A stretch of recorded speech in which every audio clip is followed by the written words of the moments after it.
C'est le 58e numéro que nous vous proposons cette semaine. Il y aura dedans de quoi? Il y aura dedans de l'Amazon, il y aura du Apple, il y aura du crowdfunding, il y aura de la Dropbox également, il y aura du Flash.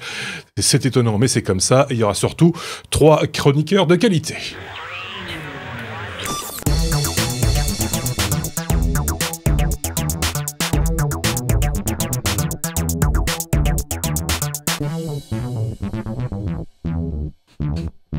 Et ces chroniqueurs de qualité sont, par exemple, Xavier, qui nous a rejoint en studio cette semaine. Bonjour Xavier. Il y a également Marc, de son côté, super bien coiffé. Et puis de l'autre, Sébastien, super bien éclairé.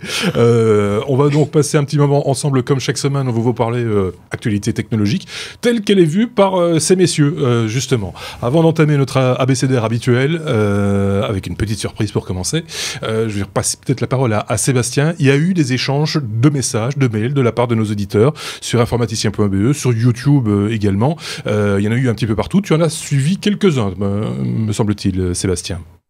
Ouais, j'en ai suivi quelques-uns, dont un sur les hors-série logiciels libres. On est déjà au 3e numéro. Ouais. Donc ça s'était passé lundi, et pas mal de nostalgie sur des vieux logiciels. Hein, on ressort tous les vieux outils de Norton Commander, etc. Ouais. Si vous voulez aller rediscuter un petit peu de nostalgie, ça se trouve sur informaticien.be, et un autre qui était sur le techno de la semaine passée, sur tout ce qui était sécuritaire. Le débat entre David et Benoît a créé un autre long débat. Sur lequel il y a pas mal de choses à dire et voilà, de quoi lire. Bah, vous irez jeter un petit coup d'œil parce qu'effectivement, c'était un débat assez intéressant concernant une boîte à connecter dans un réseau et qui audite tout ce qui se passe, tout ce qui se trafique, etc. Et donc, ça a amené plein de discussions. Pour l'un, David, ça lui pose aucun problème qu'on l'espionne manifestement. Pour l'autre, ça pose plus de problèmes. Enfin bref, voilà. On va pas refaire le débat ici. On va pas le refaire ici, mais allez jeter un petit coup d'œil. Effectivement, c'était dans le numéro 57, celui de la semaine passée. Vous pouvez comme ça remonter dans les archives, il n'y a aucun souci. Il y a plein de choses encore à écouter de ce côté-là. On peut démarrer notre abécédaire habituel avec la lettre A, non pas comme Apple, parce qu'avant le P, il y a une autre lettre. A comme Amazon. Et c'est Marc qui s'y colle pour parler d'Amazon, qui annonce son Streaming Partner Programme, Marc. Exact. Amazon qui, effectivement, on sait, se diversifie énormément. En plus d'envoyer des fusées expérimentales dans l'espace, ils sont très présents sur le domaine de diffusion de médias. Et ce qu'on constate aussi comme phénomène maintenant, c'est que de plus en plus, les acteurs du streaming de contenu audiovisuel se mettent désormais à gérer de véritables bouquets de chaînes, plutôt que de proposer simplement leur propre flux. Et donc, c'est le cas, par exemple, on regarde aux États-Unis, il y a des opérateurs comme Sky ou comme HBO qui accèdent à leurs téléspectateurs via d'autres canaux que les canaux traditionnels de la petite boîte à faire du streaming. Et voilà, tout ça a amené Amazon à développer, dans le cadre de son programme Amazon Prime, un service de vidéo par abonnement en regroupant d'autres acteurs. Et donc, ils vont proposer, par exemple, Showtime, qui est une chaîne très connue aux States, qui propose quand même des pépites du style Homeland ou bien Dexter. Il y aura également Starz ou d'autres chaînes. Et alors, l'avantage, c'est que les abonnés à Amazon Prime vont bénéficier de ristournes via les abonnements qu'ils pourront avoir pour HBO et les autres formules qu'ils pourront mettre avec. Et donc, l'idée d'Amazon est d'enrichir sa palette de programmes et de continuer ses investissements dans le domaine de la diffusion. Et on se rappelle par exemple qu'il n'y a pas si longtemps, Jeff Bezos avait décidé de manière assez abrupte de suspendre la vente de tous les appareils qui n'étaient pas en mesure de vendre ou de diffuser de l'Amazon Prime. L'Apple TV, entre autres, oui. Pour ne pas la nommer. On peut, oui, effectivement. Donc voilà, un truc en plus. On peut le dire comme ça. On parlera encore d'Amazon un petit peu plus loin et de vidéos aussi. Faut-il le préciser un petit peu plus loin dans ce podcast. Allez, la lettre A, je sais que ça vous manque. A comme Apple. Et je vais repasser la parole à Marc justement pour parler des updates qui sont de sortie un petit peu sur tous les OS, iOS, OS X, etc., etc. C'est tout en fait. Tout y est passé. Tout y est passé. Ils ont vraiment fait la grosse. Ils ont tout sorti vraiment. Alors on commence par iOS 9.2 qui vient de sortir et qu'on a pu installer récemment. Pas de nouveautés bouleversantes, beaucoup de bugs fixes. Par contre, un avantage pour les possesseurs de l'iPad Pro, il semblerait que la mise à jour règle le problème de chargement qu'on avait évoqué il y a 2 petites semaines. D'accord. WatchOS a une mise à jour, la 2.1, qui est sortie. De nouveau, petite série de corrections de bugs. Petite correction fort appréciable, l'application Remote... non, pardon, ça c'est pour l'autre. Désolé, je m'embrouille. Donc voilà, toute une série de petites mises à jour. Ça apporte beaucoup de nouvelles langues pour ceux qui, par exemple, parlaient arabe, grec, hongrois, etc. Nous, c'est pas trop le cas. Je l'ai pas encore installé. Je sais pas vous dire ce que ça change au quotidien, mais je ne manquerai pas de le faire pour la fois prochaine. Donc maintenant, on passe à l'autre chose. tvOS, mise à jour encore une fois. Première mise à jour majeure depuis la sortie de la nouvelle boîte que Apple vient de sortir, l'Apple TV 4. Alors, 2 nouveautés principales. Premièrement, la possibilité de commander Apple Music via Siri, c'était pas le cas avant, donc Siri, joue-moi une piste de machin, voilà, ça marchera. Et donc, deuxième grande nouveauté qui, elle, a été testée et approuvée par votre serviteur, c'est enfin la possibilité de réutiliser l'application Apple Remote pour pouvoir entrer du texte et de contrôler son petit boîtier avec un iPhone ou avec un iPad. Ça manquait cruellement. On se rappelle qu'ils étaient juste arrivés à tout foutre en l'air et qu'il n'y avait plus de connectivité, ni avec Remote, ni avec même les claviers Bluetooth de la marque. Donc ça, c'est un truc relativement positif. Et alors, dernière série de mises à jour, c'est OS X, El Capitan, qui a sorti une version 10.11.2. De nouveau, toute une série de corrections, dont principalement une série axée sur les problèmes de Wi-Fi, qui semble être un truc récurrent à chaque mise à jour majeure de OS X, harmonisation du fonctionnement des comptes Exchange, problème également de connexion Bluetooth qui semble être résolu. Tout ça est à récupérer via les stores des applications des appareils respectifs. Voilà, c'était la grosse sortie du mois de décembre. Est-ce que quelqu'un, toi par exemple Marc ou Sébastien, je pose même pas la question à Xavier, vous allez comprendre pourquoi, a des nouvelles justement de la mise à jour OS X qui semble, quand on va regarder les commentaires sur le store, sont pas vraiment positifs. 1 étoile sur 5 sur cette mise à jour, en tout cas la manière dont la mise à jour se fait. Il y a des gens qui se sont plaints que ça prenait beaucoup de temps, jusqu'à 3 ou 4 heures, des OS qui ne redémarraient pas, des retours en arrière, etc. Enfin, voilà. Je ne l'ai pas encore faite. Je ne l'ai pas encore faite parce que pour l'instant, la version actuelle me fait très bien et que, voilà, moi ça marche et je ne regrette pas. Seb ? Marc, tu parles de la mise à jour vers El Capitan ou juste une mise à jour vers El Capitan. Non, écoute, j'ai fait la mise à jour sur mon MacBook Air. Absolument rien à dire, tout s'est passé extrêmement bien comme à chaque fois jusque-là. Donc, beaucoup de commentaires négatifs, moi j'en ai vu. Est-ce que c'est une cabale ? Est-ce que c'est du troll ? Je ne sais pas, mais quoi qu'il, voilà, c'était une question que je me posais et je suis sûr que d'autres se posent la question aussi, savoir si la mise à jour se passe bien, comme tu l'as dit, d'habitude ça se passe très bien et je vois pas vraiment non plus pourquoi il devrait y avoir des problèmes. Mais en tout cas, honnêtement, je t'avoue, j'ai pas vu ou lu d'icônes particulièrement négatives sur cette mise à jour. Voilà, ça m'étonne un peu, je dois dire. Ben oui, ça m'a étonné aussi de le constater. Enfin bref, je te repasse la parole, Marc, pour parler de ce truc qui c'est quand même très particulier. Hein. Moi, j'appelle ça ce truc. C'est cette coque batterie pour iPhone 6 et 6S qui est apparue cette semaine. On va en parler quelques instants parce que ça mérite quand même quelques commentaires. Vas-y. Bon, ne fût-ce que sur le côté du design, franchement, Apple nous a habitués à des trucs beaucoup plus beaux et beaucoup plus léchés que ça. Steve Jobs, là, il doit faire hélicoptère dans sa tombe. Je sais pas, le pauvre, il doit vraiment tourner dans tous les sens.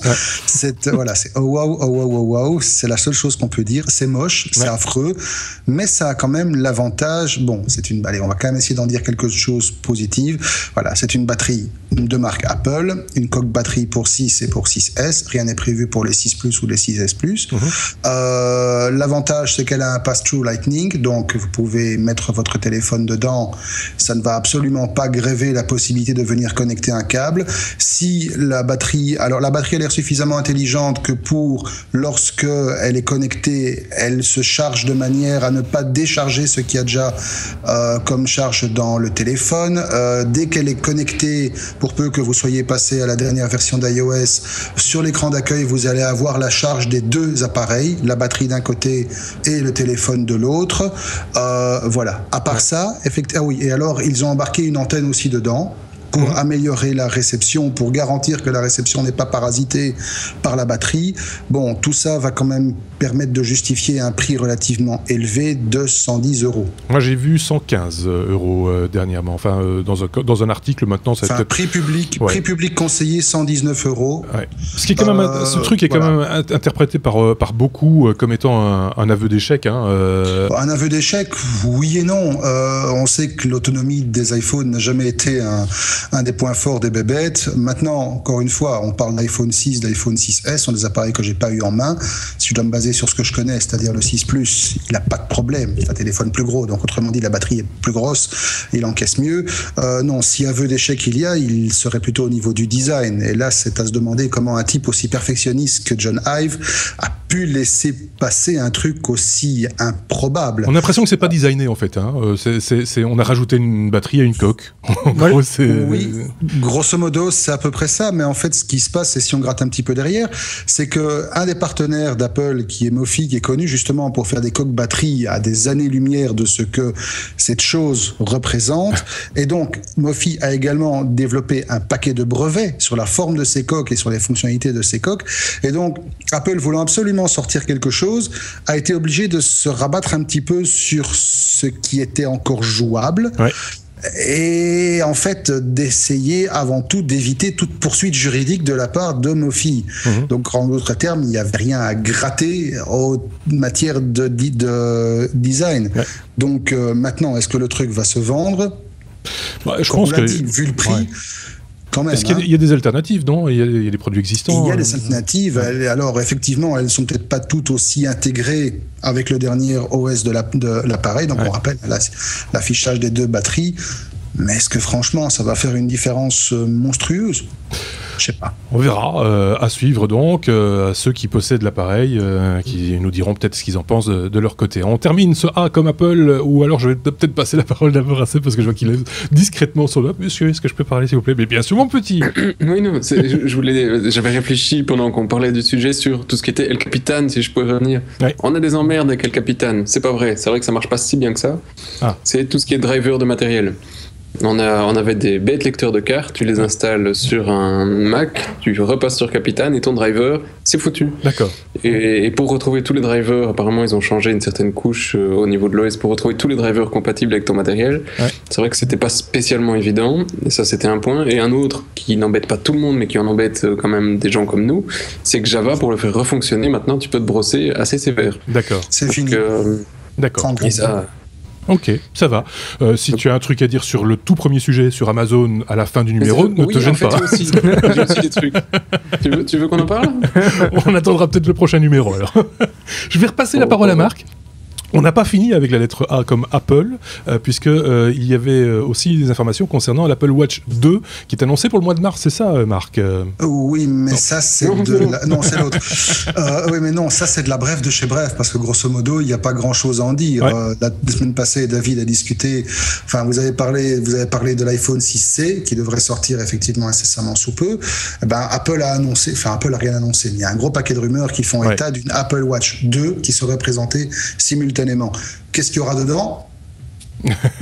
Donc en gros, tout ce qu'on sait aujourd'hui, c'est que les rumeurs les plus vraisemblables s'orientent vers l'inclusion d'une caméra FaceTime sur la montre, le fait d'avoir un GPS intégré, d'avoir une meilleure connectivité Wi-Fi pour pouvoir se passer plus facilement de l'iPhone, mais toujours pas de LTE, toujours pas de 4G, toujours pas d'indépendance totale. Ouais. Donc voilà, on attendra. Oui, évidemment, le truc habituel, un peu plus de batterie et probablement une nouvelle version de WatchOS. Il n'y a pas un pack batterie avec ?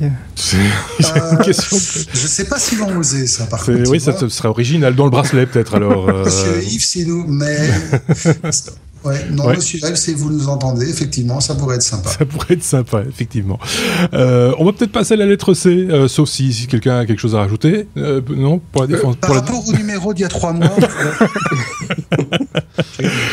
Bon, la lettre B, on la fait pas. On va faire la lettre C. C'est comme crowdfunding. Tiens, Seb, on va encore parler de montres connectées, me semble-t-il.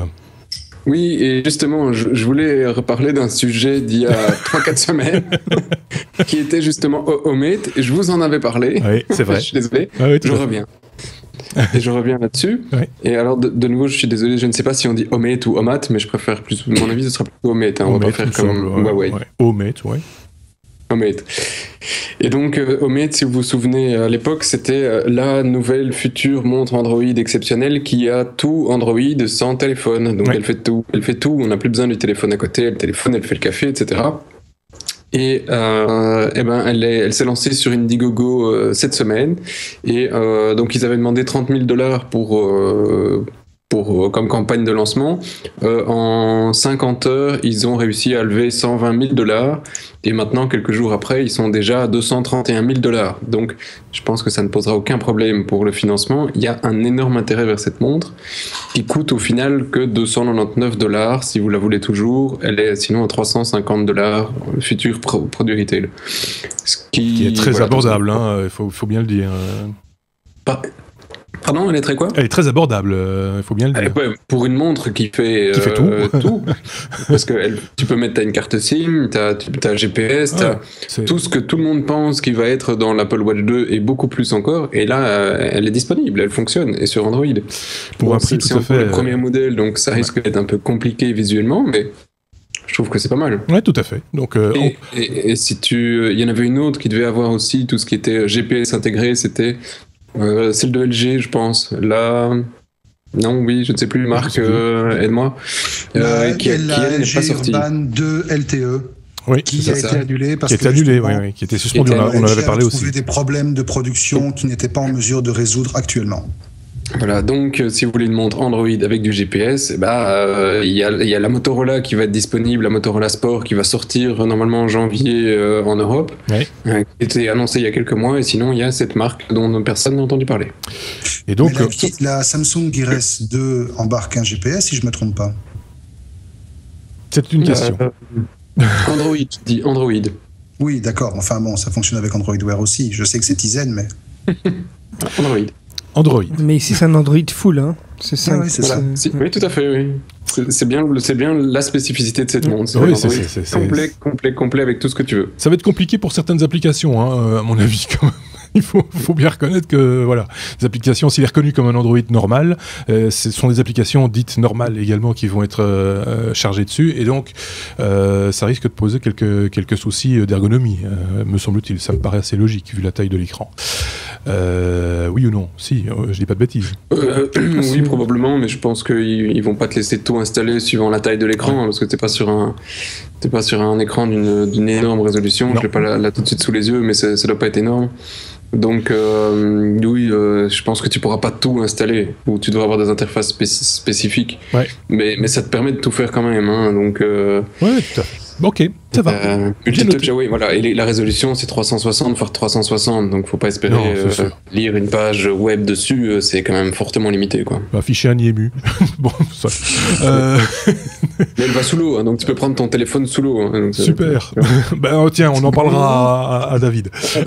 On passe à la lettre D comme Dropbox avec des annonces de cette semaine, hein, toutes fraîches. C'est la fermeture de 2 services signés Dropbox, Marc. Ouais, dont un que j'utilisais au quotidien. Franchement, encore un truc que j'utilise et qui fout le camp, c'est démoralisant. Arrête d'utiliser des trucs parce que... Ça va tout de suite. Oui, c'est ça. En 2013, en fait, Dropbox avait racheté une petite boîte qui s'appelait Mailbox, qui était une application mobile de mail assez innovante. On se rappelle qu'à l'époque, ça avait fait pas mal de buzz dans le sens où, si vous vous rappelez, le système d'accès à Mailbox était assez calqué sur celui qui a adopté OnePlus après. Il fallait une invitation et il y avait une file d'attente assez colossale. Ouais. Et donc, en fait, au fil des années, Dropbox a amélioré l'application et a créé des passerelles pour pouvoir justement intégrer Dropbox et Mailbox pour la gestion des objets, la gestion des documents directement. Bon, il y avait une version OS X, il y avait une version Android, il y avait une version iOS, il n'y a jamais eu de version Windows. Et quelques temps plus tard, Dropbox a également présenté Carousel, qui est une application que pour ma part, j'ai dû installer une fois sur mon téléphone, elle a dû vivre 10 minutes dessus, qui est une application qui permet de faire de la synchronisation entre iOS ou Android et les espaces de cloud de Dropbox. C'est une application qui venait du rachat d'une boîte qui s'appelle Snapjoy, j'en ai entendu parler avant. Ouais. Et donc, Dropbox a décidé de maintenant se reconcentrer uniquement sur son système de synchronisation et de stockage en ligne et a annoncé qu'en 2016, Mailbox, c'est mort, et Carousel, c'est mort. Alors, on aurait pu croire que c'est mort, tant pis, les applications, elles tournent toujours. Non, parce que les applications ont besoin d'un login sur un compte Dropbox, comptes qui seront désactivés, et donc à partir du moment où Dropbox aura coupé la prise, les applications, elles ne serviront plus à grand-chose. Voilà donc la fin. Il n'y a pas que Google qui ferme des trucs de temps en temps, il y a aussi d'autres opérateurs qui ferment des applications. Sébastien avait un truc à rajouter. Oui, le recentrage dont parlait Marc, je voulais juste faire remarquer que c'est pas un recentrage juste sur la synchronisation de fichiers Dropbox, parce que la synchronisation maintenant ça devient un truc de base que tous font. C'est surtout tout ce qui est collaboratif, sur lequel ils sont tous en train de se battre pour le moment. C'est éditer vos documents en même temps, et Dropbox a fait pas mal de deals avec Microsoft là-dessus. Donc ils doivent pousser là-dessus s'ils veulent rester concurrentiels d'un point de vue professionnel. Oui. Donc je comprends qu'ils abandonnent les fonctionnalités d'un point de vue grand public. Pour moi, c'est le seul moyen qu'ils ont de survivre à long terme. Ouais, donc orienter plus la recherche vers des trucs vraiment utiles et vraiment concurrentiels, parce qu'on voit que Google a quand même bien avancé avec Drive sur ce type d'application. Et Microsoft aussi, énormément. Oui. Donc voilà, ils doivent sans doute effectivement tirer leur épingle du jeu assez rapidement, et donc voilà, ceci explique sans doute cela. On passe à la lettre F, KF comme Flash. C'est l'impression déjà de dire un vieux truc de l'Internet de l'avant la bulle. Vous voyez ce que je veux dire? Quand je dis Flash, j'ai l'impression de dire, je sais pas moi, Caramel ou un truc comme ça. Caramel, 3615 les technos. Ou 3615 les technos. Voilà. C'est déjà... Et donc, Flash est mort. Vive quoi alors? On va dire quoi à la place, Marc? On va déjà dire que, contrairement à ce que beaucoup de gens croient, Flash n'est pas vraiment mort. C'est un effet d'annonce. C'est quelque chose qui s'est un peu répandu comme une traînée de poudre sur le web. Mais non, Flash n'est pas mort. Flash, le nom est mort. Et pourquoi? Tout simplement parce que la technologie en elle-même continuera de vivre dans un nouvel outil qui va s'appeler AnimateCC. J'ai cru que ça allait être Shockwave. Ça aurait pu être Director, franchement. Les plus anciens d'entre nous, n'est-ce pas? Donc voilà, AnimateCC, qui est un outil dont la sortie est planifiée pour le début 2016, et qui en fait va permettre de récupérer le support du format SWF, et qui va également supporter, dans un but de rétrocompatibilité, le support du format R, mais qui va permettre principalement une migration facilitée de tous ces anciens formats vers du WebGL, vers du HTML5, Canva, etc. Donc, quelque part, ce n'est qu'un changement de façade, parce qu'il ne faut pas oublier que dans le domaine professionnel et le domaine de l'éducation, surtout, Flash a encore de beaux jours devant lui, tout simplement parce qu'il y a une infinité de plateformes de e-learning qui sont encore utilisées sur base de cette technologie, et il est hors de question de les wiper du jour au lendemain. Donc, ce qui aura finalement eu raison de Flash au niveau du grand public, ce sont ces problèmes récurrents de sécurité et ces trous monstrueux qui laissaient passer à peu près tout et n'importe quoi. Ouais.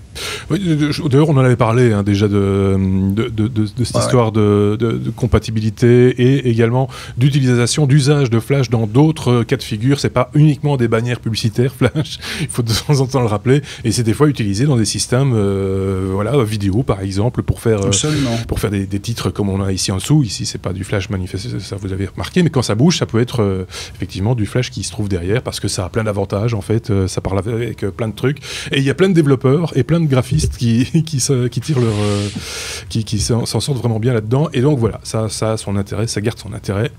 À suivre aussi, comme on dit. D'ailleurs, comme toutes les informations qu'on donne, c'est toujours à suivre, en fait. Je peux arrêter de le dire, peut-être.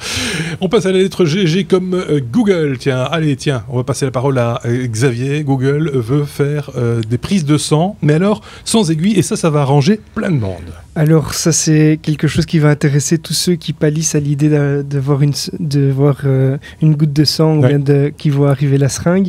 Donc le laboratoire Google X, qui est le labo d'Alphabet Inc., donc Google, travaille sur beaucoup de projets. Donc on sait qu'il travaille sur la Google Car, sur les lunettes connectées, etc. Mais il travaille aussi beaucoup sur le secteur de la santé, et ils ont déposé un brevet qui va permettre en fait de développer une technologie de prise de sang sans aiguille, et donc sans douleur.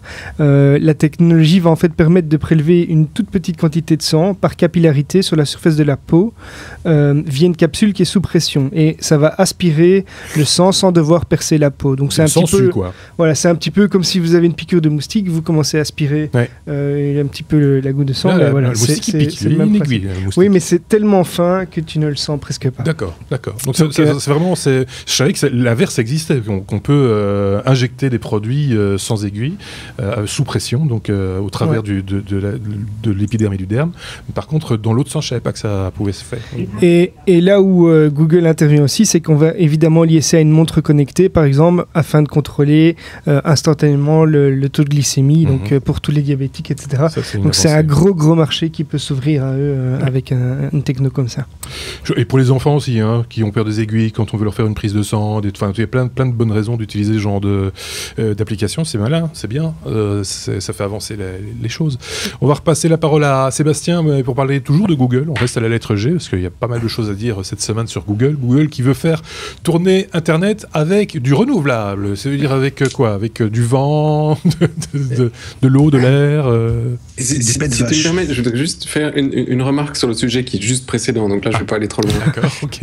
Est-ce que tu sais pourquoi est-ce que Google s'intéresse à tout ce qui est santé et tout ce qui est effectivement ici analyse de sang? Parce qu'il y a du pognon à prendre. Oui, ça, c'est une certitude, mais il y a plein d'autres endroits dans lesquels il y a du pognon à prendre, mais celui-là en particulier intéresse Google parce que la femme de Sergey n'est autre que Anne, alors là, Wojcicki, un truc comme ça. Ouais.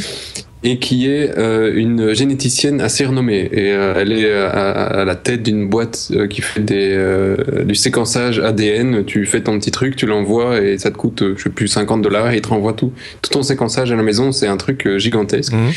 Ils sont dans la génétique à cause de madame. Grâce à madame. Oui, dans la génétique peut-être, mais dans le médical, ça fait un moment que Google est dedans et que voilà. C'est sa femme depuis très longtemps, tu sais. Oui. Ok, mais je pense que de manière générale, c'est pas les seuls. Et je pense que tous les chefs d'entreprise, les grandes entreprises, ne sont pas mariés avec quelqu'un qui est dans le médical. Hors du médical, tout le monde en fait aujourd'hui, que ce soit Microsoft ou Apple ou d'autres. Donc, voilà. Mais c'est vrai que c'est un argument. Voilà. Ceci dit, on parlait donc d'Internet avec du renouvelable. Voilà, Internet d'une renouvelable. Et alors, c'est une annonce que Google a faite cette semaine sur son blog et qui est quand même assez sympathique, du moins pour pouvoir le relever. C'est que ils vont aller acheter et construire, etc., pour plus de 842 mégawatts d'énergie renouvelable à travers le monde. Enfin, à travers le monde, c'est dans 2 pays, c'est surtout, 3 pays. C'est surtout les États-Unis, le Chili et la Suède, mais c'est majoritairement quasi tout aux États-Unis, en énergie renouvelable. Alors, qu'est-ce que ça représente 842 mégawatts pour se donner une idée? Ça bouge plus, mais on comprend toujours. Oui. C'est pas loin de 1 million de voitures sur la route. Pas mal, hein. Donc, c'est quand même pas mal, quoi. Ouais. Et tout ça à base d'éolien et de solaire. Et dans le but étant de faire tourner le web et donc tout ce qui est leur data center derrière. On en a parlé un tout petit peu avec la COP21 cette semaine, les langues se délient, on parle beaucoup justement de renouvelables, etc. Et on a ressorti un vieil article, j'ai vu ça il n'y a pas tellement longtemps, sur ce que coûtait en énergie une recherche sur Google. Et donc, j'ai pas le chiffre en tête, mais on va jusque-là, jusqu'à calculer cet aspect-là des choses. C'est-à-dire que des données sur un serveur chez Google, on peut le chiffrer en empreinte carbone, en fait. Et donc, je pense qu'ils préviennent aussi, en agissant de la sorte, ils préviennent aussi les critiques éventuelles qui pourraient venir, pendant que Marc est en train de toucher le pied de son micro. C'est insupportable à mes oreilles. Oui, c'est lui. Et donc, voilà, c'est ce genre de choses, c'est intéressant. Ça fait avancer le schmilblick aussi, soyons clairs. Hein. Mais on sait aussi pourquoi. Voilà. Oui, enfin, on sait pourquoi, d'accord, mais ils sont pas obligés de le faire. Et là, ils font des énormes investissements comme Apple le fait. Et je trouve que quand ça parle d'aussi gros chiffres, ça vaut la peine de les relever. Ah oui, c'est sûr. Parce que il va falloir combien d'éoliennes chez nous dans nos petits jardins pour arriver à faire la même chose. Oui, c'est sûr. Ça ne nous empêche pas de le faire, surtout. D'autant que l'éolienne elle-même a une empreinte carbone également. Hein. Enfin bon, on va pas ouvrir le débat ici. On n'a pas fini. Je te laisse la parole, c'est pour parler de Cardboard Camera. C'est la réalité virtuelle. Le Cardboard, tu te souviens ce que c'est ? Oui, c'est le truc en carton pliable dans lequel on met le smartphone, quoi. Voilà, c'est ça, merci d'avoir rappelé. Et donc, c'est le truc qui coûte $2, un truc comme ça, et qui vous permet de regarder en 3D. Voilà. avec votre téléphone. Ouais. Et alors ça partait encore pour le moment juste d'un truc un peu rigolo. Ça commence quand même on voit que le business commence à partir dans le VR, que les applications commencent à arriver, les casques commencent à arriver, les caméras, parce que celui de Samsung arrive, les caméras, et dans les apps, la nouvelle qui est lancée par Google, qui est le Cardboard Camera, tout simplement. En fait, c'est un truc tout con qui utilise n'importe quel téléphone et vous permet de faire une photo à 360 degrés. Donc vous prenez juste une photo, vous tournez tout autour de vous et ça refait la photo, ça refait l'environnement en 360 et ça vous permet avec votre casque de vous remettre comme si vous étiez sur place. Donc vous n'avez pas besoin d'un appareil spécial, vous n'avez pas besoin d'un truc gigantesque, un simple smartphone, l'application et ensuite un cardboard pour vous remettre dans la situation où vous étiez. Je trouve ça assez pas mal. C'est pas mal pour des photos, hein, soyons clairs. Là, c'est pas de la vidéo. C'est pas de la vidéo. C'est pas de la 3D non plus, j'imagine. C'est pas de la vraie 3D non plus. Voilà. On chipote un petit peu. C'est reconstruit sur base de toutes les photos que tu as faites en tournant ton appareil. Donc, il peut récupérer pas mal d'informations pour la profondeur de champ, mais c'est pas... voilà. Sauf que c'est pas quelque chose de neuf, ça fait 3 ans que ça existe et ça s'appelait Photosphère. Par Google aussi. Mais Marc, ça faisait du panorama. Maintenant, c'est VR. Oui, c'est ça. L'information, c'est que ça rentre dans le carte VR, enfin le carte machin là. Marc. Et voilà. Marc va jouer avec son micro. Bon, allez, on repasse la parole à Xavier pour toujours parler de Google. Xavier, Google Calendar qui intègre maintenant les rappels. Voilà, mais pour ceux qui ont fait leur petite mise à jour récemment comme moi, mais cette semaine, Google a sorti une nouvelle option dans Google Calendar qui va permettre d'intégrer les rappels, les to-do list, etc. Qu'on va introduire depuis toutes les applications connues de la sphère Google, pardon.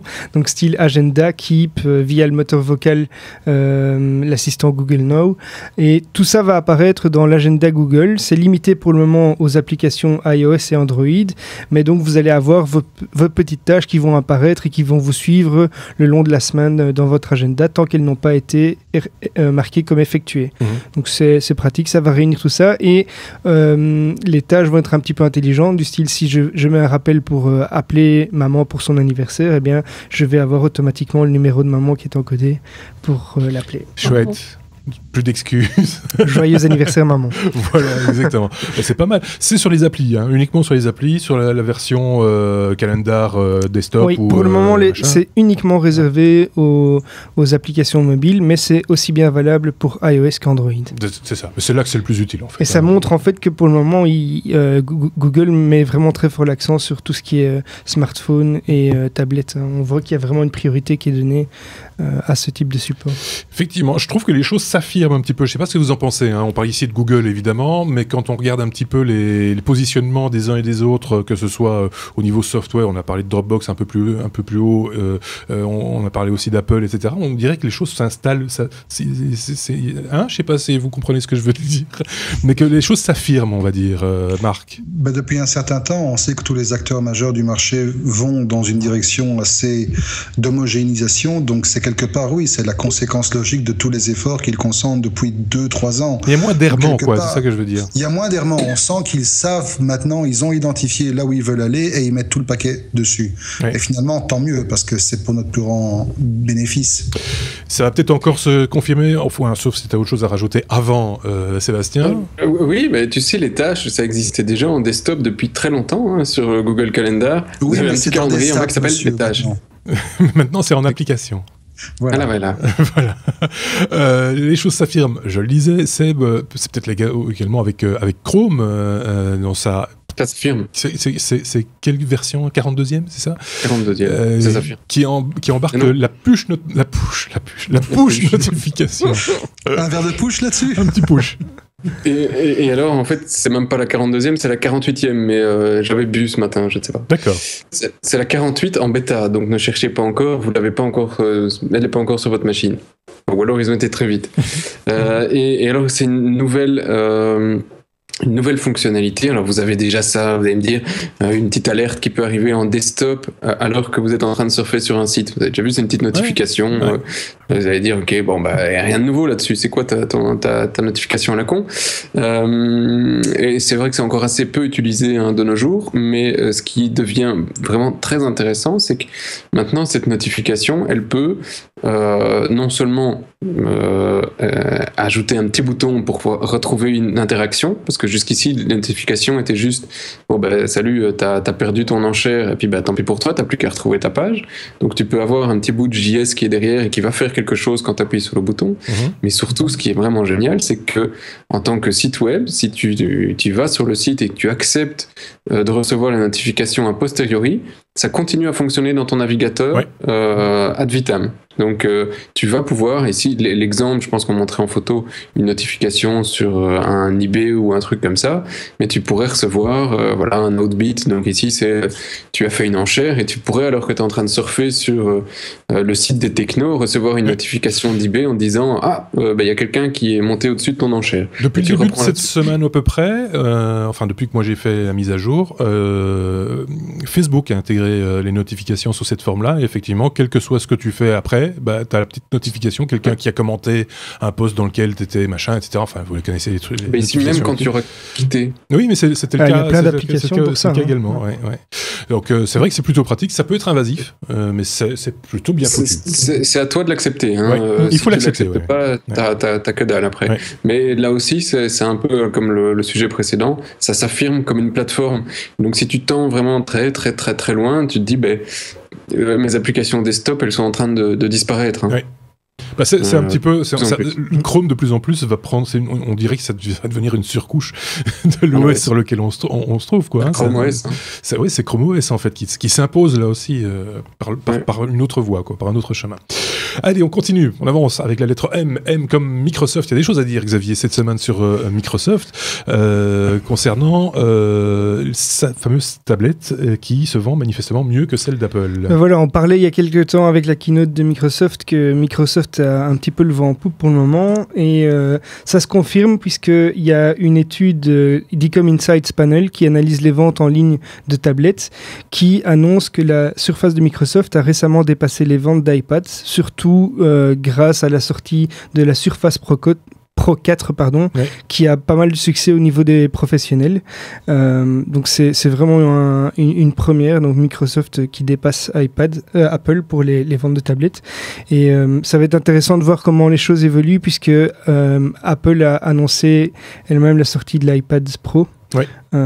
Donc voilà, à suivre. On en a déjà parlé, effectivement, ça devrait relancer les ventes du côté d'Apple, ça on l'avait dit aussi, c'était la semaine passée ou la semaine d'avant, je ne sais plus, et voilà, mais c'est vrai que la Surface 4, je ne sais pas ce que vous en pensez, parce que l'un et l'autre, Sébastien ou Marc, vous y avez déjà touché à la Surface 3 en tout cas, ou à la 4, je ne sais plus, là aussi un produit qui s'affirme, c'est le moins qu'on puisse dire. Moi j'ai entendu plein de critiques positives concernant la Surface 4 en disant, voilà, Microsoft a sa tablette. C'est un peu ça l'idée. Je dis pas de bêtises, Marc. C'est plus ou moins l'avis auquel moi j'étais arrivé déjà avec la Surface 3, qui est une très belle machine, très très très homogène, qui fait tourner Windows 10 en tout cas beaucoup mieux que certains autres laptops qui sont censés être beaucoup plus puissants, et qui franchement procure une expérience tout à fait agréable. Alors on n'a pas encore eu la chance, moi du moins, d'avoir les mains sur la 4. Par contre moi ce que j'attends avec impatience, c'est de pouvoir mettre mes mains sur le laptop de Microsoft. Ça moi aussi.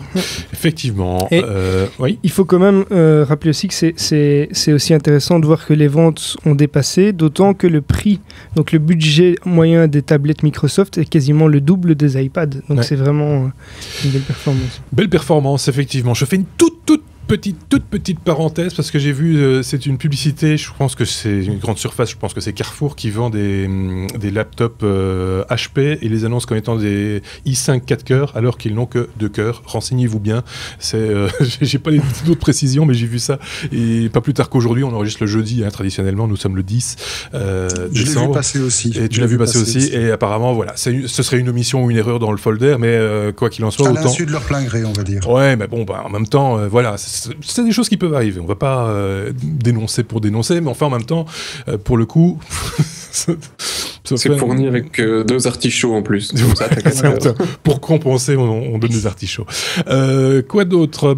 Pour la lettre M, c'est déjà fini. On attaque la lettre N. N comme Netflix, Marc. Netflix qui prévoit de doubler le nombre de ses productions en 2016. C'est marrant, moi j'avais compris le contraire en lisant la presse cette semaine, je sais pas pourquoi.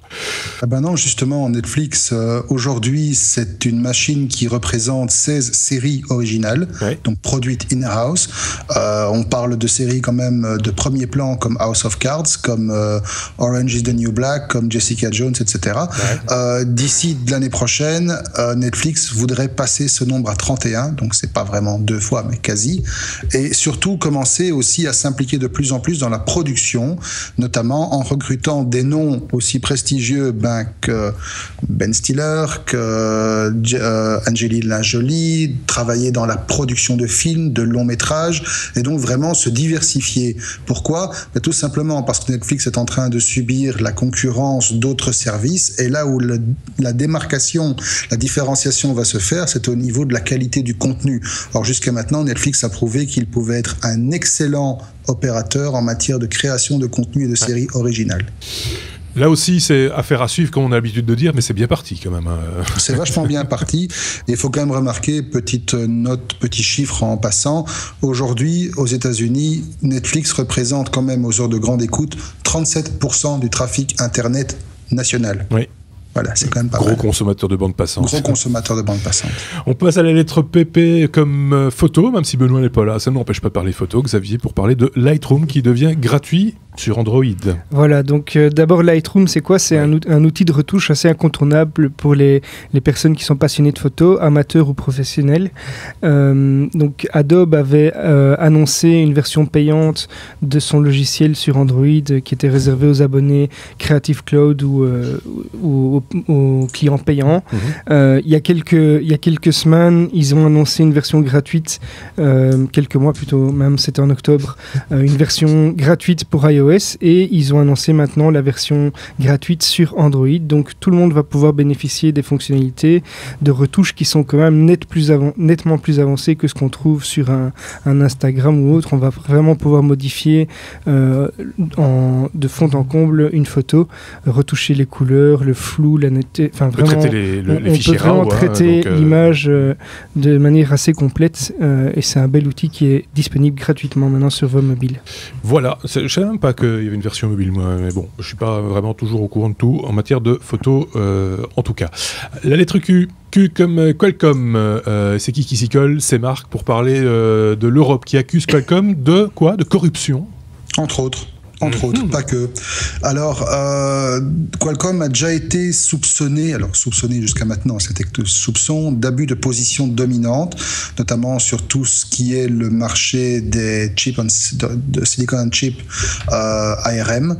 Mais aujourd'hui, la commission, qui donc avait déjà le fondeur dans le collimateur, passe à l'étape suivante, à la vitesse supérieure, et donc l'accuse de corruption, de paiement d'exclusivité et de stratégie de prix d'éviction. Alors derrière tout ça, il y a le fait que la commissaire européenne à la concurrence, qui s'appelle Margrethe Vestager, bonjour madame, bonjour, a donc adressé à l'entreprise 2 communications de grief. La première concerne des accords d'exclusivité que Qualcomm aurait signés avec différents clients en ayant réduit artificiellement le prix de ces matériels, donc pour s'assurer que les contrats passeraient bien. Par contre, la deuxième, elle, est un peu plus épineuse dans le sens où elle concerne une société qui s'appelle Icera, concurrente depuis lors rachetée par Nvidia, et cette société accuse Qualcomm d'avoir payé des concurrents pour acheter son matériel pour que Icera n'ait pas le droit d'avoir accès aux offres. Donc globalement, Qualcomm aurait vraiment bloqué complètement le marché pour empêcher un concurrent d'avoir accès à des technologies auxquelles il aurait dû avoir accès. Et donc ces 2 faits font qu'aujourd'hui, Qualcomm se retrouve dans le collimateur de la Commission européenne et risque des très grosses amendes. Et on pense notamment aux amendes que la commission avait infligé à Intel en 2009, une fois que les abus de position dominante avaient été confirmés. À l'époque, ça avait fait beaucoup de bruit et ça avait fait surtout mal au portefeuille. Et ici, si Qualcomm est reconnu coupable d'abus de position dominante, ce qui semble se confirmer pour l'instant, l'amende qui pourrait lui être infligée pourrait s'élever à 10% de son chiffre d'affaires réalisé sur le sol de l'Union européenne. Ça fait quand même quelques brousoufs. Oui, ça c'est clair. Qui fait le malin. Voilà, on s'en prend plein les mains. Voilà. S, la lettre S déjà, comme Spotify, Xavier, Spotify, bientôt un Spotify à 2 vitesses, c'est un peu ça l'idée. Oui, donc on sait qu'il y a beaucoup d'artistes qui se plaignent des faibles revenus qui leur sont rétribués par Spotify.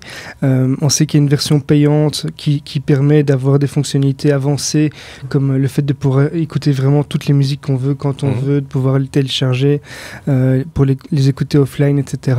Et actuellement, Spotify se rémunérait via la pub qu'on entend quand on n'a pas la version payante.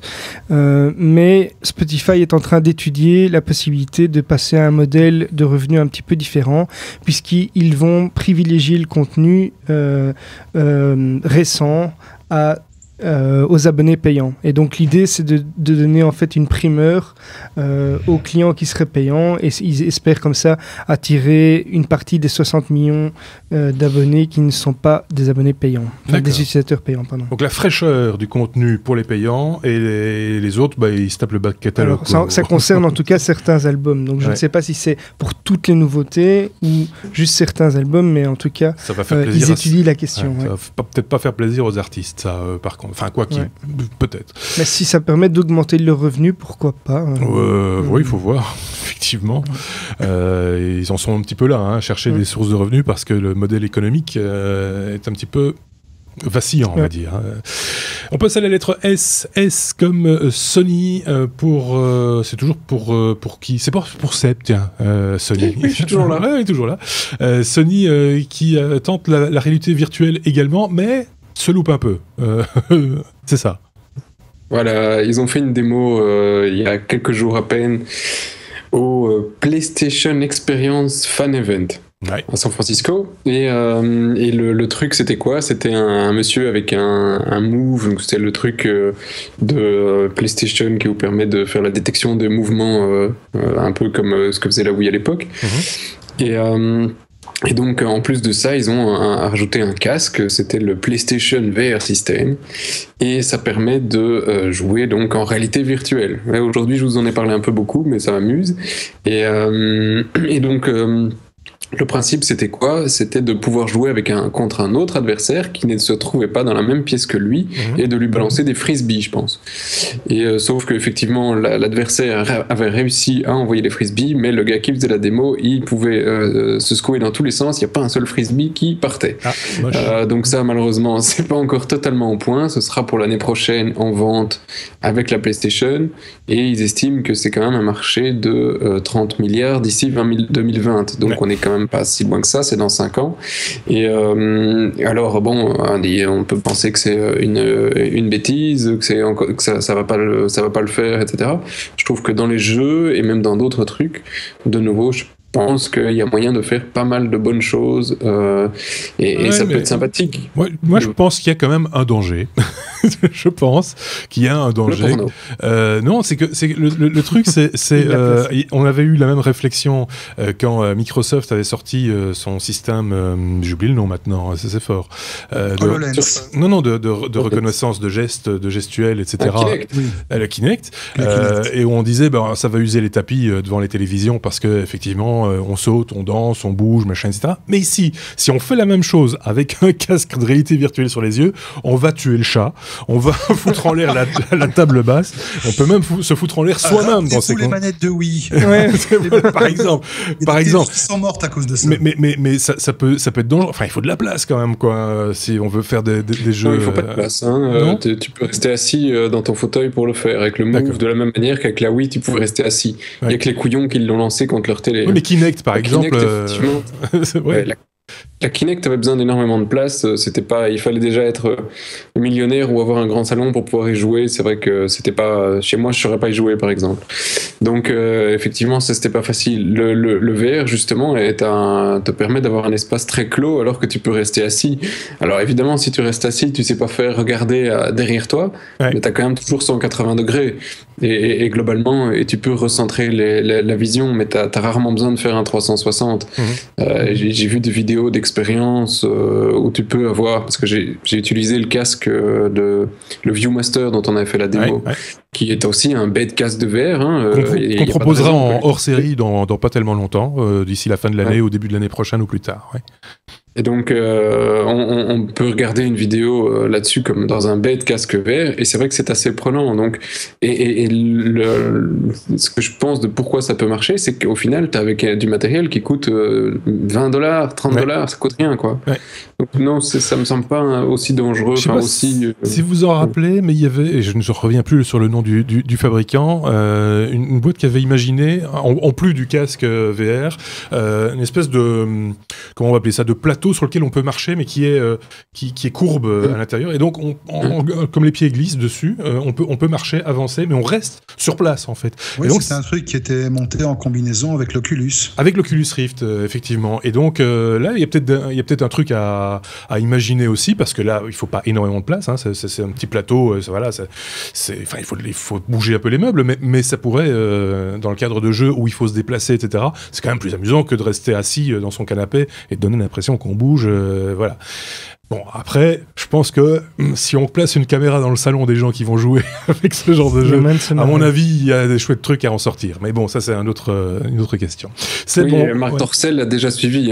Il y a déjà je ne sais combien de trucs disponibles pour d'accessoires de genre. Dessus, donc ça va tourner. On te laisse la parole, c'est pour toujours parler de Sony qui se paye Toshiba, c'est ça ? Il se paye Toshiba pour la modique somme de 105... Enfin, pas Toshiba, pas tout Toshiba, juste une petite partie de Toshiba. Les yeux de Toshiba, c'est-à-dire la division des senseurs d'image. D'accord. Donc, et ça pour la modique somme de 155 millions de dollars. Donc, voilà, c'est une facilitation... c'est à Oita... Le truc est je sais pas où c'est, Ota en fait, mais je suppose que c'est au Japon. Ouais. Probable, merci les gars. Je sais pas, moi je sais même pas comment ça s'écrit. Comment tu veux que je sache comment tu veux qu'on cherche? Bref, mais de toute façon, c'est pas ça le fond c'est pas ça le plus important. Le plus important, c'est que Sony, ils vont racheter tout l'aspect. C'est pas les appareils photo Toshiba, c'est juste les cellules en fait. Enfin, c'est juste les cellules, c'est les lignes de production, c'est les facilités, c'est les usines, c'est tout. C'est la totale. Tout ce que n'a pas réellement besoin de Toshiba pour le moment, ils peuvent se concentrer sur tout le matériel professionnel. Ils ont plein d'autres divisions qui sont plus rentables. Ils sont moins connus pour ça. Ouais. Enfin, on me contredira peut-être, mais Sony en a certainement beaucoup plus besoin aujourd'hui. Et ce sera approuvé et mis en place à partir de mars l'année prochaine. Donc c'est assez rapide. Ouais, effectivement. Ouais. On demandera à Benoît, quand on le voit, notre spécialiste photo, si ça a un impact sur la production de Sony et ce que ça va changer pour Sony, justement, ce type d'acquisition. On passe à la lettre V comme VPN. Xavier, bientôt, plus besoin de VPN pour accéder à du contenu géobloqué. Voilà, donc certaines personnes sont habituées à voir quand ils se déplacent à l'étranger que ce contenu n'est pas disponible dans la zone géographique où ils se trouvent, alors qu'ils ont payé pour avoir le service. Donc c'est le cas par exemple avec Netflix. Vous ne voyez pas forcément le même contenu quand vous êtes en France que quand vous êtes en Belgique. On peut avoir le souci avec des logiciels qui ne fonctionnent pas quand on n'est pas sur une IP du pays où la licence a été vendue. Et un moyen facile de contourner ça, en tout cas pour les personnes un peu techniques, c'est d'utiliser des VPN qui vont créer donc qui sont sur la bonne adresse IP et puis voilà. Et qui vont faire semblant que vous vous trouvez à l'endroit où vous êtes censé utiliser le logiciel. Donc la Commission européenne, on sait qu'ils planchent déjà pas mal sur le fait d'essayer de supprimer les frais de roaming, donc l'itinérance quand on se déplace en Europe. Ils veulent faire un petit peu la même chose au niveau de ces logiciels, et donc ça permettrait à quelqu'un qui a acheté un logiciel et qui se déplace beaucoup en voyage de pouvoir pouvoir continuer à utiliser ou en tout cas consulter le contenu pour lequel il a déjà payé finalement. Ok, bah c'est pas nécessairement du contenu payant, hein. C'est vrai que si tu vas par exemple, certaines vidéos nous on est en Belgique, rappelons-le, certaines vidéos d'M6 par exemple, sur M6 Play ne sont pas visibles en Belgique. À l'inverse, des vidéos qui sont sur des sites de télévision comme RTL en Belgique ne sont pas nécessairement visibles en France ou dans d'autres pays. Oui. Ça, c'est pour des questions de droit, d'acquisition de droits, effectivement. J'en ai entendu ta voix. Oui, non, mais ça m'ouvre une question justement. Est-ce que ça vise aussi ce type d'application, c'est-à-dire de streaming de vidéos, comme effectivement tu prends des chaînes chez nous, Proximus, qui nous permet de faire la télé à distance. Oui, tout à fait. Quand moi je vais en France ou en Espagne ou que sais-je, que dalle, tu sais pas l'utiliser alors que tu as payé pour l'utiliser en Belgique. Oui. Donc c'est pas encore actif, mais c'est bien l'objectif qu'ils veulent atteindre. Oui. Bon. Ça risque de créer une certaine révolution en Europe. Hein. Parce que si tu veux streamer aujourd'hui de la télévision en ligne, t'as le choix entre, en Belgique, quelques opérateurs qui te lient en Belgique, cette offre à leurs abonnements câbles, que ce soit du Proximus, du Mobistar. Et donc, tu dois prendre la DSL ou le câble chez eux, et sinon, t'es assez cuit. Ce qui n'existe pas, par exemple, en Suisse ou en France. En Suisse, pour 5 € ou je sais plus combien, tu peux avoir accès à une quantité incroyable de chaînes, quoi. Donc, ça dépend effectivement, si tu...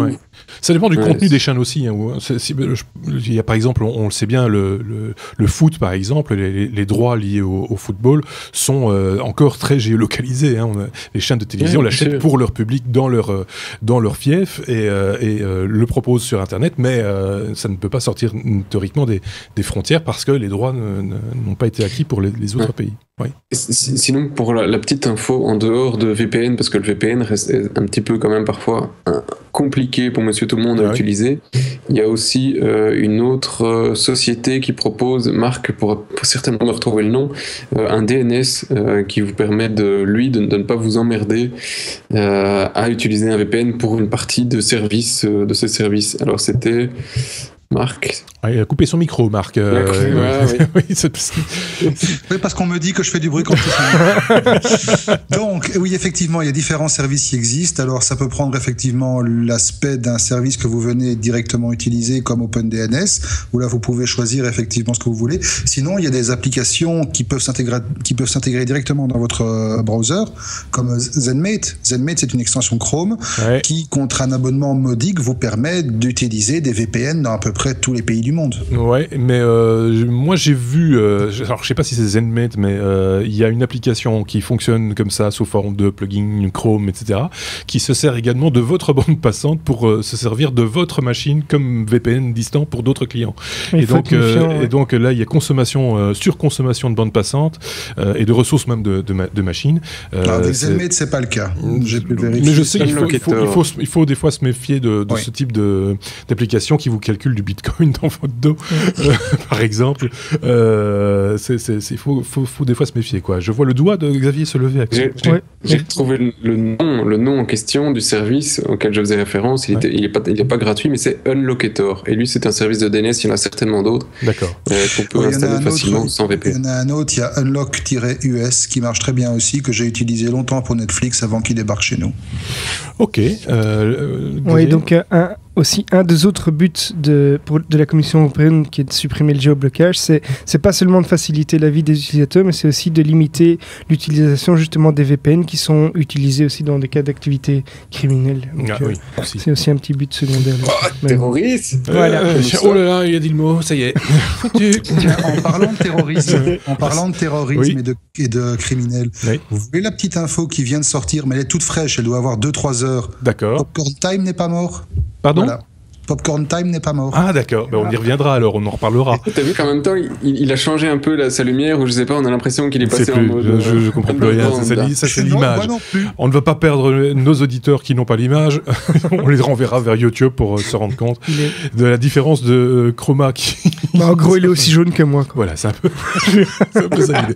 Allez, on termine avec la lettre W, ce numéro assez dense en termes d'infos et de longueur aussi, il faut bien le reconnaître. Le fameux what the fuck traditionnel quand Sébastien ou Marc ou les deux sont là. Seb, c'est une solution quoi pour laver son smartphone, c'est ça ? J'en ai trouvé une, hein, il est beau, mon smartphone, il est beau, et c'est Kyocera. Alors Kyocera, je connaissais surtout la marque parce qu'ils faisaient des photocopieurs, je pense. Ouais, imprimantes. Ben, ils font pas des imprimantes, ils ne font pas que ça. Maintenant, ils font aussi des téléphones, et ces téléphones, ils ont la grande particularité d'être rose, jaune et bleu et moche. Non, c'est des téléphones tout à fait classiques. Je pense que c'est des trucs Android, donc ça, c'est assez sympathique. Mais on peut les laver au savon. Donc, je ne peux pas savoir ce que tu fais avec ton téléphone, mais quand tu as terminé, tu peux le laver au savon.